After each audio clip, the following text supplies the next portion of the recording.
Jadi krisis ekonomi pada tahun 1997 sampai 1998 berkontribusi pada perubahan dramatis rezim politik, dikepung oleh masalah perekonomian domestik yang akut dan tekanan internasional yang kuat. Soeharto tidak lagi bisa mempertahankan kekuasaannya. Fragmentasi di dalam lingkaran dalam pendukungnya menyediakan suatu peluang bagi gerakan oposisi untuk menjunggalkan Soeharto. Pada Mei pada tahun 1998, Soeharto mengundurkan diri, dan setahun berikutnya pemilu demokrasi pertama digelar, menandai dimulainya proses demokratisasi politik setelah lebih dari 3 dekade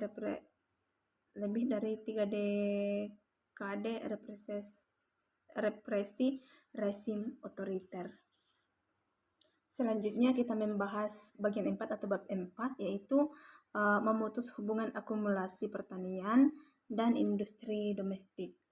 Nah, meningkatnya kekuasaan modal internasional dan terlembaganya negara neoliberalisme oleh penyesuaian neoliberal telah menggeser modal akumulasi yang semula berorientasi ke dalam memenuhi pasar domestik menjadi melayani kepentingan modal asing. Perekonomian domestik ditekuk dan ditundukkan dalam alur pembagian kerja internasional. Nah, liberalisasi perdagangan dan investasi serta penghapusan hambatan impor baik di bidang pertanian dan industri adalah elemen yang sangat diperlukan untuk melayani permintaan pasar global. Jadi seperti yang telah kita bahas di bab sebelumnya, Soekarno berusaha merintis pembangunan ekonomi domestik yang tangguh dan berdikari melalui perombakan struktur 2 pilar produksi, pertanian, dan industri. Jadi perhatian yang tinggi terhadap sektor pertanian dan struktur agraria ini dilandasi kondisi bahwa mayoritas pekerja Indonesia pada tahun 1961 ialah pekerja pertanian, atau sekitar 75% yang memberi sumbangan signifikan terhadap PDB atau 52,9% investasi terhadap sektor pertanian dengan perombakan struktur, penguasaan tanah dan upaya mencapai kedaulatan dengan dipercaya menjadi fondasi yang kuat bagi pembangunan industri domestik.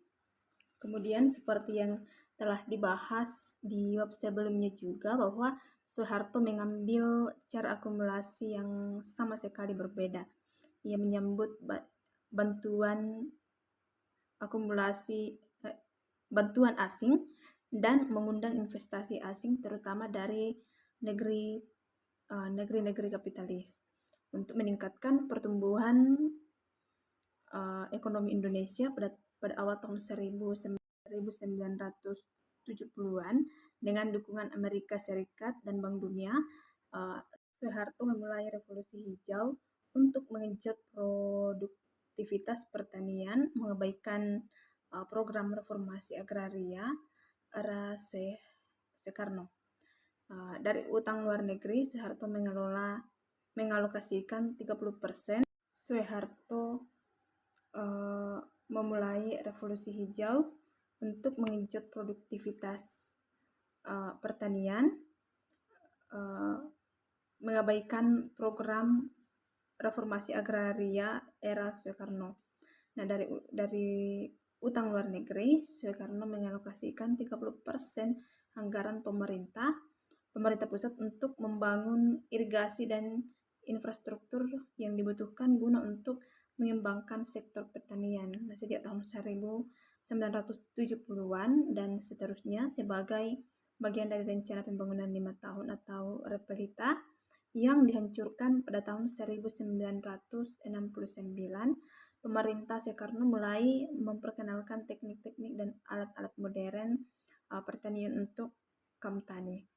Nah, penyuluh dikerahkan untuk memberikan bantuan teknik budidaya padi guna untuk meningkatkan produktivitas petani pedesaan.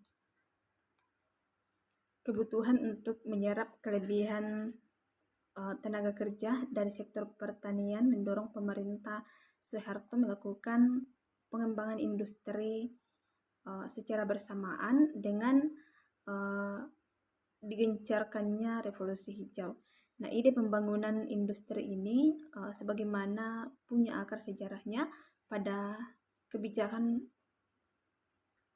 Soeharto tahun 1950-an yang diinspirasi oleh seorang intelektual dan politisi sosialisasi demokrat, yaitu Sumitro Jojo Hardikusuno.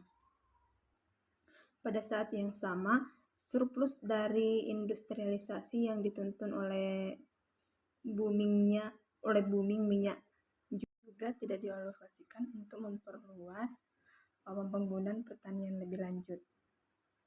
Dan untuk menarik kapital asing, pemerintah mulai meliberalisasi perekonomian dan menggeser orientasi ekonomi untuk menjadi lebih berorientasi pasar eksternal. Nah, sejak pada tahun 1986 dan seterusnya, pemerintah memperkenalkan serangkaian kebijakan pro ekspor, sementara pada saat bersamaan menghapus berbagai penghalang impor. Namun, penting juga dicatat bahwa kontribusi investasi asing untuk industri terutama dari skema FDI hampir tidak memberikan dampak positif yang berarti bagi perekonomian domestik dan ketenaga kerjaan. Dan selain sumbangan terbatas pada perekonomian domestik, secara umum dampak FDI bagi ketenaga kerjaan juga sama kecilnya. FDI hanya menghasilkan 0,8% atau sama dengan 0, juta dari total 88 juta tenaga kerja Indonesia pada tahun 1996. Bahkan pada tahun 1990, FDI hanya menciptakan 0,2 juta lapangan kerja.